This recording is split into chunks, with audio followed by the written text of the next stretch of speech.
always a small minority of people who were kind of dead set on getting us taken off air. I think it's a sad state of affairs that. Kathryn Thomas, thank you so much for joining me on the Mindful podcast. Oh, I'm so delighted and chuffed, actually, if truth be told, to be asked. Yeah, it's such a privilege. I'm a big fan, as you know, and we've known each other a long time. So I'm yeah, delighted to get to have the chats. And Are you very I've mm. just finished my morning radio show, of which you know all about the kind of the frenetic energy that comes with it, and it's lovely. I got home, got a cup of coffee, and now I've got an hour set aside dedicated for the chats before the kids come in the door. So that's great. Well, I think that's a lovely jumping off point because the timing is lovely. You have a new, brand spanking new radio show, a breakfast show on Q102, the hugely popular Dublin station.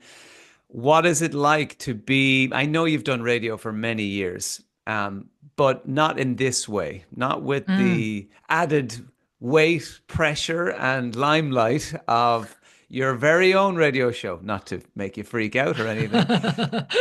How does it compare to the kind of radio you've done in the past, where maybe you've been, sitting in the seat of another show, not necessarily your own radio show? What's it like having this now, this your own vehicle to be yourself, drive the things that are important to you, and experience that whole different, possibly more intense side of radio? Mm. Oh my goodness, where do I start? It was a baptism of fire. Let's just start there because I had only known really working in RTE. In fact, I started years ago. My first ever radio was a news talk, believe it or not. And I used to fill in at the weekends on a weekend breakfast show there. And then I Mm. moved directly into Radio 1 with RTE and had been there for 15 years, really kind of filling in and doing different documentaries, music documentaries and stuff. So my knowledge of commercial radio was very limited, and how different it is to the state broadcaster, if you like. And So how is it different? People might be curious about that because I guess yeah, to a listener's ear, they're not hearing many different things. It's just a different name of the station, a different name above the door. But why would it well, be different from your experience? I think commercial kind of says it, it does what it says on the tin. It is, there's a lot of emphasis on sponsorship, on giveaways, on competitions, on that side of Mm. it, and kind of marketing mechanisms around the show. And as well, I had never really done breakfast radio. So breakfast is fast, it's furious, it's pacey. We start at 7, and we run from 7 to 10, and even getting an understanding of how those different hours are different in people's kitchens, cars, taxis, hospitals. And I'm somebody who listened to breakfast radio, but I actually never really thought about it like that before, because I was always an 8 to 9 breakfast Mm. show listener. I never really did 7 to 8 because there was kids hanging out of you or somebody lost whatever. So it was just too mental in our house to even have the time to put on the radio. So we would put on the radio at say by 10 to 8. And it's again a slightly different energy. So there's a different energy from 7 to 8. Then there's a breakfast radio energy from 8 to 9. And then it's more kind of, right, the kids are gone. You might be on your way into work. You might have it on in the background. You might have a cup of coffee the first one of the morning, and then that's sort of more a relaxed sort of and I don't know. I mean, that's how we have sort of shaped our new show. I've got a great producer called Emer, who I know you worked with her for a long time, and she Yeah. just knows radio. She lives and breathes it. So she's really, to be honest, Dermot, sort of walking me through all of the newness. And I am somebody who, I love radio. I love to chat. And I mean, give me an interview, 20 minutes, 15 minutes. That was what I was doing, on say the Ray Darcy show where I was covering. That was an hour and a half, but it would be big media interview song, interview song, interview. So that was me kind of getting to grips with who I'm chatting to, who's in front of me, finding out their Mm. story. Like that's my comfort zone. Whereas now I'm in the world of like 90-second links and fillers and, and Emer just keeps saying, Jesus, like we have to make you sound more concise. I'm normally, I like this opportunity, which is why I think people love podcasts as well when you're in radio, TV, because you actually have the opportunity to talk. Whereas she's always like, she's just got this finger going, wrap it up, wrap it up. Yeah, So there's a yeah. there's a Well, wonderful, go on, sorry. I think you've really hit the nail on the head. You can be broadcasting to a whole city, but it's often little villages, and the villages are the 6 to 6:30 a.m. people. They want a certain tone, a certain pace. They don't want too many things, being too Totally. taxing. They want a different kind of company. The 6:30 to 7 are different. These, as you say, 7 to 8 people are, want to be a little bit more energized. 8 to 9, you're in swing. So you're trying to, yes, it is one audience, but there's different audiences within that, and that's something that Mm, definitely took myself and Dave many years to kind of really get used to who you're talking to at particular times, but also not to get too devoted to them because you can get stuck in a rut then sometimes as well. mm. Energy wise, and I guess we're going to talk about balancing the busy. Energy wise, how have you found it? Because breakfast radio, I found, it can be really demanding on your energy and Mm. your physical and your mental energy. How have you found it so far? To be honest, not as strenuous as I thought. And I think I have come to the conclusion as to why, okay? Because I've Mm, got two girls, 7 and 3. And when I was offered this job last year, there was talk about it. My big thing, I had kind of, written out an ideal. I'd worked with a business coach and a kind of a corporate coach as to where I wanted to go. I knew mm, when I was stepping away from operation transformation that for the last 3 years I'd wanted a change. And I run my own business called Pure Results, which is a fitness business, which I had established 10 years ago without children. And I had been doing operation transformation. So much had changed. And mm. I felt like I needed sort of advice as to what way I wanted the next part of my career to look. And I had loved radio and I really knew that it was something that I wanted to pursue and to be given the chance to kind of put my own stamp on something. Because when you're filling in, your job is not to bring your own self to it. It is, but it's to mind what has already been established. And that is what you're Yeah. there for. You know what I Yeah. mean? It's just like, So hold my pint, yeah, yeah, and there yeah, better be the same amount of liquid in it when I come back. It's kind of yeah. like that. But if I could just pause you there for a sec, because I think you hit on something so important. The fact that you went, hold on a second. I want to discover who I am now and what I Hmm. want. You said what kind of work or what do I want to be engaged in for the next phase of my life? And I Yeah. think that is so important. And so many of us don't do that. And it ties into, some of the meditation techniques that I've been talking about in my book and talk about in general is that opportunity just to go, stop, okay? Yeah. Stop. Who am I now? What's important to me now? And what do I want to put my attention on for the next phase? Maybe it's Yeah. 2 years, 3 years, 5, 10. And what you did, and maybe you didn't get all the answers, but that has got to help you Mm. feel happier about the direction you're moving in and feel a little bit more energized, perhaps. 100%. And I took the time to spend 2 months working with a great woman who's kind of a specialist in this area. Mary Mm, Curtis is her name. And basically, she outlined to me and helped me outline to myself what's important, what are the next 5 years, because I'm somebody who's been very reactionary and I'm also somebody, Dermot, I have never had routine. Okay, so mm, for me, I've never had routine in my life. I left college, I did a travel show for 10 years, traveled around the world, never really knew what was happening from one year to the next, as a lot of freelancers, they're in the same boat. Then jumped on Operation Transformation, established my business. I was just kind of running with it, having my Mm. family again. So it was like a sort of a lovely hamster wheel, and it was all going, but I had never actually stopped to go, okay, now. So I've done so much. I'm 45 years of age. This is about a next phase. I need to kind of look at where I want to be with my children. I want my family life to be a priority. I want to make sure I'm with them. I have time with them. Did And you find so, that you delved into your values? It's one of those maybe self-helpy words that frightens people because you think, oh God, I'm going to have to ask myself all these deep questions. But do you think that your, I guess, values for anyone who feels the term is a bit vague, I think it's just things that are important to me, the yeah, filters on the lens of my life that I want to look through. So yeah, you mentioned a couple there, family, obviously. You're yeah. reassessing your work, the kind of work you want to do.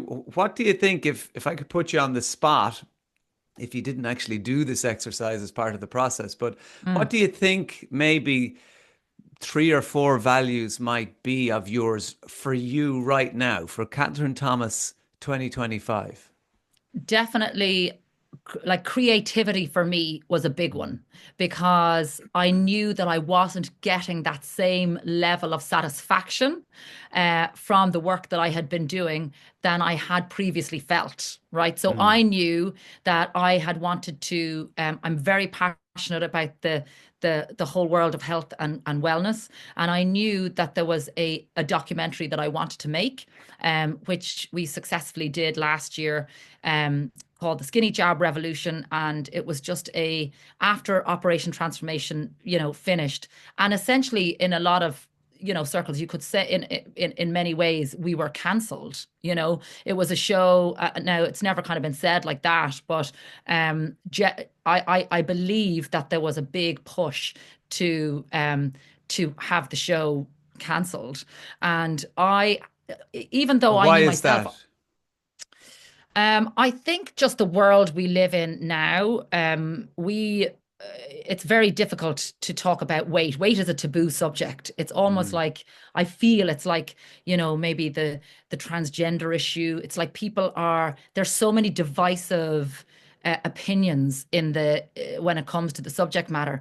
And I think Operation Transformation had been, we had been accused of fat shaming. And I think, very unfairly, like weight was a big part of the program 8 or 9 years ago.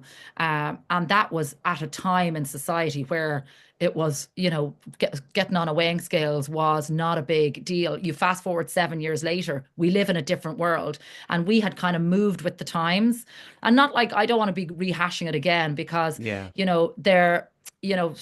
can only do what you can do. But I think there was always a small minority of people who were kind of dead set on getting us taken off air.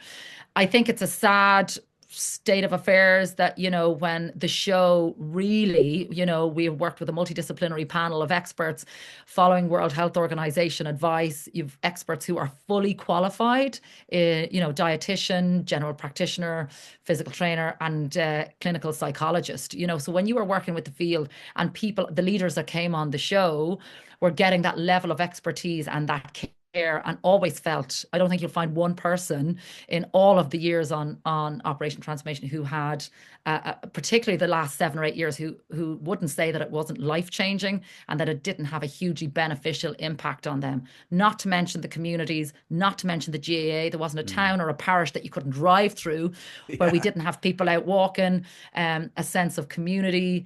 We did the 10 at 10 in different schools. We got the sugar tax brought up with the government. There was so much that show did. And, we have, unfortunately, a big obesity epidemic in this country. And so, and then, you've got incredible new medical breakthroughs in terms of GLP-1 medications, and they are changing the face of the obesity crisis across the world, in some cases for the better, and in some Mm. cases for the worse. And, when I had really started looking into this, going, well, maybe we should make this a part of the show if this is a genuine solution. But when you start looking into it, again, it's so nuanced, it's so divisive. It is big pharmaceutical companies, and there is a lot of lobbying, and there's a lot of money involved. And so I wanted to I knew myself last year. I said, I want to do this. I'm a mother of two children. I want to understand, do I have to unlearn uh, stuff that I felt that I've known over the last decade when it comes to health and wellness?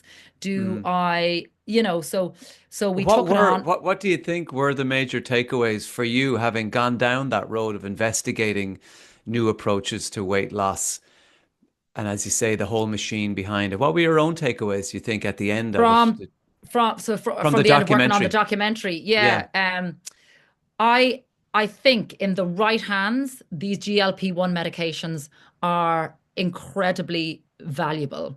And I think when you meet somebody like the guy that I met from Limerick, a lovely guy, Gary Kerwin, who was 60 stone and had lived with obesity his entire life, couldn't leave his house, Mm, and something like this comes along and you can sense the hope. And working with the right doctors in the right setting, he was able to leave his house. He was able to go to the Lego store with his son. All of those gorgeous kind of, like I have my life back again. And you can't argue the benefits of something like that. But then when you go and you look actually who is the biggest users of GLP-1 in the world, it's actually people who are not suffering with obesity. It's people who are not living with the disease of obesity. Like, for example, I went to New York, and the highest users of GLP-1 mm, in New York are in the Upper East Side. So they are it's very wealthy, very white, um, and very thin. And then you look at the obesity rates in the Bronx and Brooklyn and places like that, and where they're paying $1,500 a month for this medication. Who's You're already then creating a divide where what you could say had been a very stigmatizing area, all of a sudden that's becoming even more stigmatized because the people who need it can't afford it, and the people who mm, don't need it are taking it. And I also feel that there's not enough science and evidence for people in the normal or overweight category to be taking this medication. And because essentially all it is, if you stop taking it, you take it for the rest of your life. So you're jabbing yourself with this mm, medication for the rest of your life. If you stop taking it, the weight just goes back on again, because that's what the research tells us. And a lot of people don't change the habits that need to be changed in order to go along with the medication, which is, looking at your diet and adding movement into your day. mm. And when I you think see that isn't kids as the young, dream ticket for selling pharmaceuticals is the medication that people take forever. I mean, that's the one that you make the money on. When I look at what you were doing with the documentary, your new radio show, what I see is that you're at a time in your life when you're ready to kind of step up and bring more of yourself to the work you've been doing. It's not as if you've transformed you're not suddenly, growing, organic veg for a living. You're still doing, but I see you bringing more of yourself. You're ready now yeah, to step into this and go, "Do you know what? This work, I do enjoy it, but my passion now lies in the things that I care about. And actually, I want to step up and go, this is my thing now." Would you say that's true? 1,000,000%, one Mm, million percent. And I think it comes with age. I think it comes with jumping outside of your comfort zone as well. And it does take kind of, jumping 2 feet first. And that is yeah. somebody that I've always been. Like, I think I like to think that I've always been me, whether you meet me on the street or you hear me on the radio or you watch me on the TV. I like to think that I'm always me. But to be allowed, I suppose, work in the areas that I'm specifically interested in, and do the types of work that kind of make me feel alive. I mean, that was for me. I loved the documentary end of things. I'm going to pitch to do more of those. It's very different to the kind of, light, breakfast radio where you're putting a Mm. smile on people's faces. But again, that's both sides of my personality. You know what I mean? And I just am so grateful that I'm able to do that and able But it to is so do energizing. both. I think it's, that's where fulfillment comes into it, a sense of fulfillment. I think the more of ourselves we can bring to anything, the more fulfilled, the more energized we're going to be. I mean, I think Mm, it taps into that ancient Eastern word dharma. It's that sense of bringing all the strands of ourselves and adding that sense of purpose that we just feel energized. And maybe on paper we can look busier than we ever were, but actually we're not drained. We're not mm. frayed around the edges. Was there a time in your life, can you think, when you were what I call in blue arsed fly mode? If you look Oh my back, do you think, God. were you overwhelmed or burnt out even at any point? About 2 years ago, and 2 years, maybe a year and a half ago, right? And I haven't said this to anybody, right? But I was going through like 44. There was so much talk about perimenopause, menopause, Mm.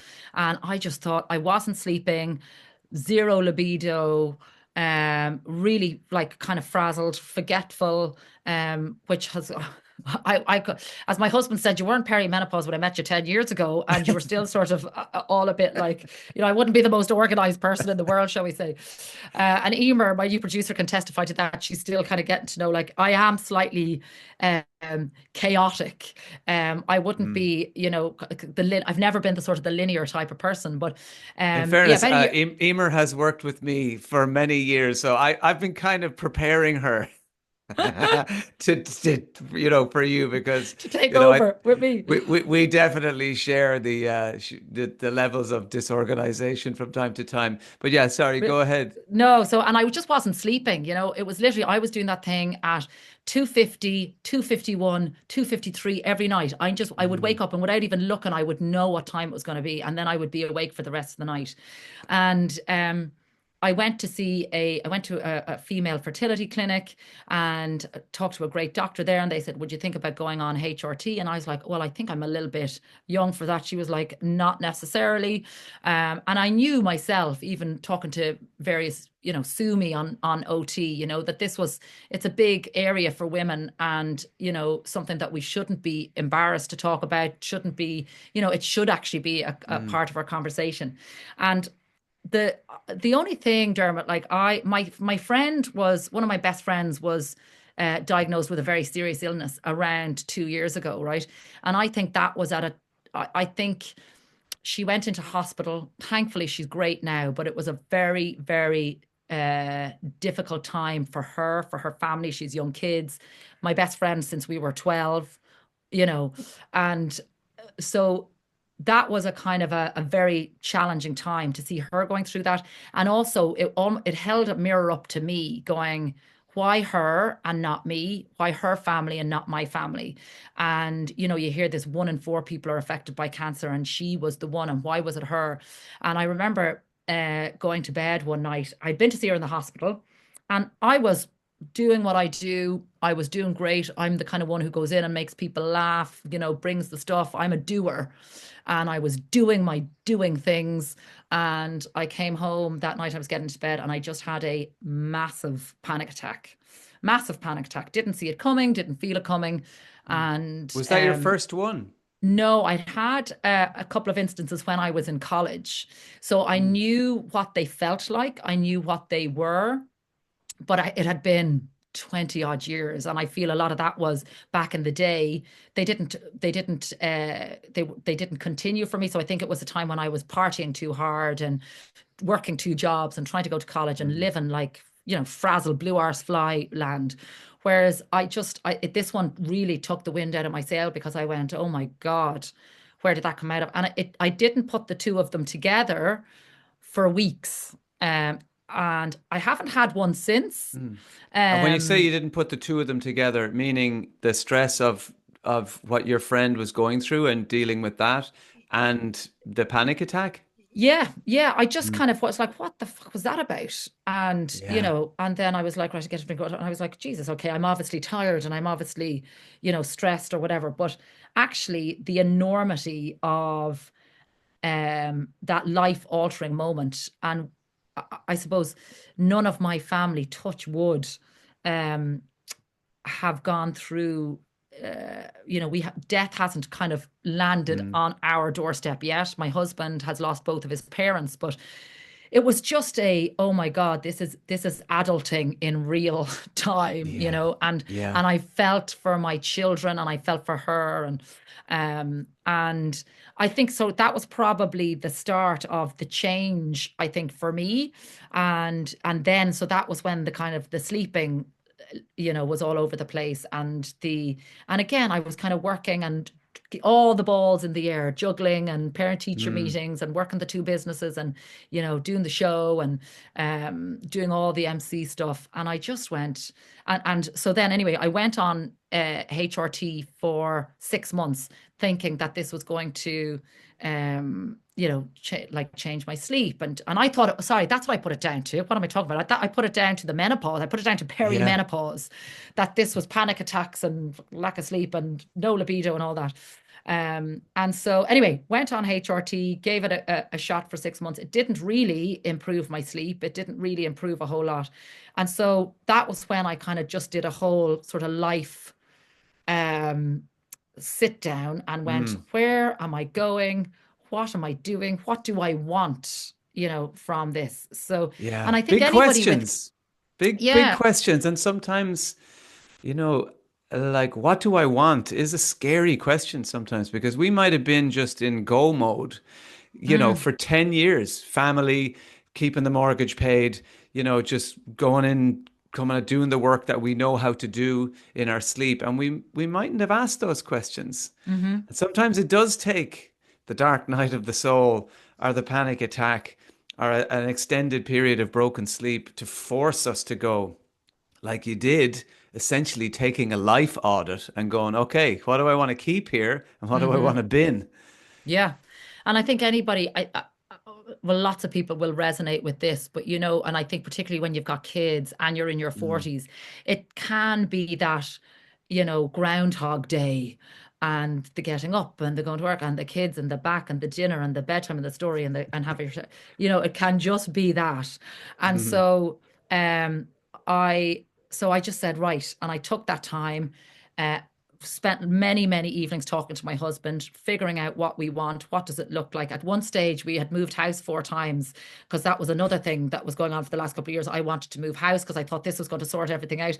My husband would go to bed and he'd say, fucking hell, I go to bed and I wake up and I don't know if I'm moving to Selbridge or if I'm moving to Wicklow or where we're going. So But I anyway, guess isn't that what we all do? We first of all, we look at the outside things and go, if I just rearrange the furniture of my life, literally, um, things might feel better. Something might click into place. But yeah. that's naturally what we do. And then when we get through all of the outside things, we start to go, okay, maybe this is an inside Oh, job. listen. And I was looking at houses. I was on Daft. That was one tick. I was taking my HRT medication for perimenopause to see what if that might happen. I was planning holidays, 3 a year, to see what that. Mm, So, and actually what I needed to do was just get a good solid structure in where I was, what I wanted to do, and where I wanted to go. And as I've said, I've never been a routine person. And just going back to your question about how have I found the early mornings, honestly, I think because for the first time in my 46 years on this planet, I have routine, right? And I would have run a million miles from routine. So now I mm. have, I would say, I would call it a real job. My husband is like, you finish work at 10 o'clock. What are you talking about? But I think it's a real job in that it is Monday to Friday. You're thinking about it. You're in the zone. So I will go to bed now at 10 p.m. I'm asleep by 10. So I put the girls to sleep at half 8. I'm in the bed at 9, do a bit of reading, try not to doom scroll. I'm trying to get Mm. back into reading my books. I'm Oh, asleep by what age are 10, the girls now? 7 and 3. Yeah. Okay. And, They're and, like 18 and 16. But I have a breakfast radio show, so you have to go to bed at half eight. no, no, no. They go about 8. But because I was never going to bed till 1 o'clock in the Mm, morning and getting up. So actually, I was not giving myself enough time, and you might know this better than me, but the little bit of research that I've done on it, the human body operates better, and the kind of the most optimum time to sleep is from 10 p.m. to 3 a.m. Mm. Apparently. So Well, I I see it feel, on the, you can see the data on the, well, fitness trackers that people wear. And I wear too because I'm obsessed with data. But I can see without a doubt my recovery is far higher because of those early hours of sleep. So, like you sleep. say, so, 10 p.m. to, as you say, 3 a.m. Oftentimes, if I just got up at 3 a.m., I think I'd be okay because you can Yeah, see if I go to bed late and get up late or early, the recovery is never the same. So it's like that's the real juicy recovery sleep is that yeah. early sleep. But it's hard. It's hard in a world of distraction to get ourselves to sleep at that time. Yeah, and I don't. It just is. It's working for me now. I feel Mm. more energized. So you've got I routine. You're Yeah, more clued into what it is you want, and yeah. almost more I importantly, have, what you don't want. and the brain fog as well. And listen, I'm Mm. not saying. I mean, I stopped taking HRT, and I'm not advising Yeah. anybody Well, do that. did This it is every work for each to you at their own. all? No, no. I think what worked for me is actually going to bed earlier, figuring out in my head that I'm happy where I'm at, going to work with a smile on my face, playing really good tunes for people to put everyone in a good form, dancing around my own studio, which is what I do every morning, and finishing. And I have my whole afternoon with my children. So one of the biggest things when I was deciding, and I wasn't going to take the job because I was like, I don't know if I can't see my children in the morning for the next 12 months or 24 months. That to me, it's like the magic time because you Mm. get to the end of the day and, work comes in at like 7 o'clock in the evening and it can be witching hour. But anyone with young children will know that and now it's fucking chaotic, trying to get them out to school and porridge flying everywhere and dog who's peed on the hearth and all of those things, right? But it's still magic, and we walk to school, and so I miss that. But what Mm. we did was we looked at our day, and I actually have more time with them now than I've ever had before, and it's at a time. So it's just like everything is working for us now because Ellie is 7, so we have the gymnastics, we have the drama, we have the swimming, we have the GAA training. So that's all taking place in the afternoon and the evening. Grace is at an age now where she's in school, preschool till 1. So we just have the afternoons together, and I'm so grateful for it. And I'm so thankful that I'll have all my summer with them. So it's like it was kind of meant to happen the way it has happened. And I think once I knew in my head that I'd taken the time out to kind of, it's almost like the building blocks of what your life want to look like. And I've never done that before because I've always been so reactionary. And it just got to a point where I had to go, I need focus, I need routine, I need a plan, never a planner. And all Mm. of a sudden, I'm kind of happier, more energy, going to bed, I'm sleeping. How long it will last, I don't know, because hormones at our age as females, it's a tricky world we're navigating. Mm. Um, I'm a big, as I said, like I'm a big supporter of medication for women at this age, if and when you need it. And right now, I'm kind of just I'm glad that I'm feeling awake and alive and energized because for 2 years I was operating on a half mast. And I guess we can be in that state for a long time, can't we? And not really realize. And even when you have something like a panic attack, which is a scary thing, Mm, it's a big physical experience, and emotional experience because it can be worrying while it's happening and kind of be a self. It can get worse because you're worrying about it happening as it's happening. yeah. So, but even when something like that comes along, we can almost. I remember when I had mine, that kind of set me on this whole journey. I sort of went, "Whoa, that was weird." On with the show. We can really get Yeah. used to just being detached from our body and those little signals that were being sent. Do you ever try meditation, mindfulness? And if not, what are your natural de-stressors that Mm. maybe, you reach for? I wouldn't be I don't practice meditation. I every time I do it, like we had a big online community during COVID, so all our retreats Mm. obviously closed, and we had a big Facebook group and worked with brilliant trainers and teachers. Worked with a great meditation teacher called Ashling, and we used to do weekly meditations. We used to do weekly yoga classes, and the benefit honestly, that I got through those times were um, incredible. And again, for the community, when we were all Mm. locked down, it was so valuable. And again, I'm sort of built, and I don't mean this to sound any other way, other than, like, I went to India to try and meditate. Um, I ended up, I didn't read the small print. This was about 20 years ago. It was a silent retreat for 2 weeks. And for the first 3 days, I cried my eyes out. I was like, I went with my rucksack, and the only thing, they took everything away. They gave you a little robe, a pair of like paper knickers, and they left you with your books. And I was living in this hut, right? And we were there for 2 weeks, and it was yoga and meditation every day. And and no one was allowed to talk to each other. And for the first 3 days, I literally, and it was raining. There was like a typhoon there at the time. And I just remember going, oh my God, cried my eyes out for the first couple of days, going, what am I doing here? And also, I recognized actually I was really uncomfortable in the silence of my own head.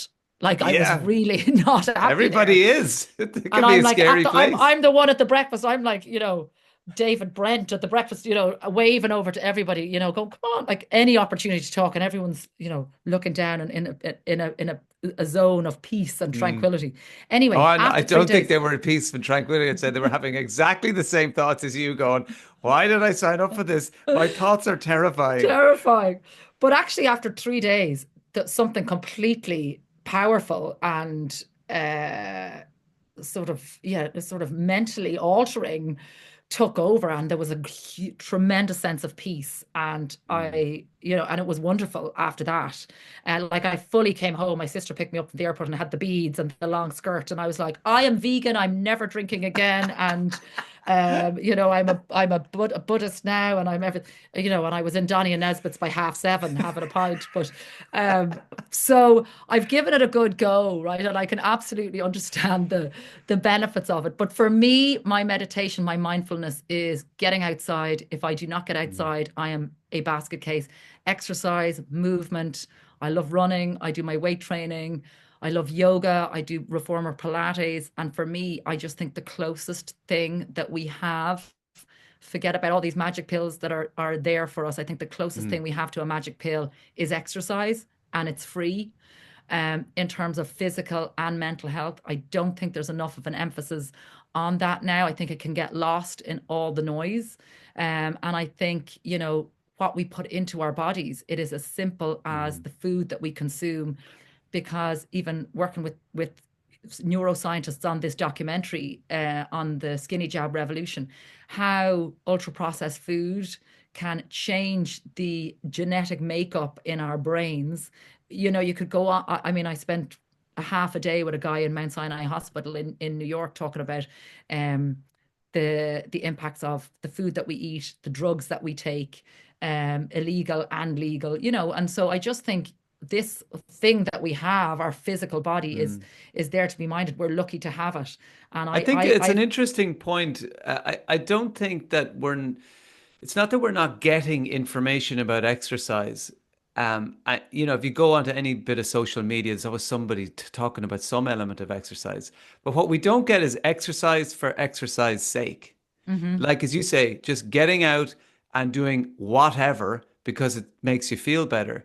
I think the focus on exercise very much these days is maximizing your personal best, breaking the records, pushing through, signing up for that Ironman, pushing the yeah, limits. Like, what's wrong with just walking your dog around the block? That's doing more for you than, killing yourself and putting the stats up on Strava, totally, totally. And look at kids when they're playing in the playground. Like, I'll go down now, and they'll be running around the close, and they'll be having the crack. And then you go and you see them in the playground, swinging out of and it's play for play's sake. And again, Yeah. we're doing this campaign, which I think is unbelievable, on the radio show at the moment. It's with the DDSL. It's the sports clubs in Dublin, and basically it's encouraging a silent sideline. So kids that all play football, that go out and play sport. I'm one of the most competitive people that I know. I love sport. I love the competition element of it. But when it comes to kids and sport, let them play the game. The kind of the Mm, the sort of unruly behavior that can be heard on the sideline, and the abuse that referees are getting. And this is at the under eights, I game know. in on the side. And I so, know. so And we've got to let, you don't see a kid coming in to the classroom after break time in school, miserable because, God, yes, I played hide and seek, but I didn't have my personal best. yeah, yeah, yeah, totally. I could have knocked another few milliseconds off my hiding time. And you're like, oh my God, Yeah, But but it's look, why Kathryn, it's why it's why movement is, if it's yeah. if it's a walk, if it's a dance around your kitchen, it's like it's moving our bodies. It's not about, as you say, how many squats you can do or your personal best. It's just the very basic intuition that moving our bodies is so powerful, in whatever guise we do it. I just have loved our conversation. You're a beautiful example of how escaping busyness can that escape can be found through just taking a little moment with ourselves to ask what's important for us Hmm. now, this person, and then focusing and putting our attention on the things that we know work for us, the exercise, family time, for you routine, a little bit of discipline in terms of time. I think it's sometimes we're looking for that big that course, that €1,000 course that we're going to Yeah. sign up for that's going to solve it, medication, whatever it happens to be. But sometimes just asking those simple questions of ourselves and getting a little bit of help if needs Yeah. be, just like you did, to ask those questions and to do that little audit of where we are in our Mm. lives can have profound effects. I loved talking to you. Thank you, Kathryn. Best of luck with the radio show. You're already nailing it. Oh, And keep up the great work. I can't wait to see what you do next. oh, that means a lot coming for you. Thank you so much, and lovely to catch up.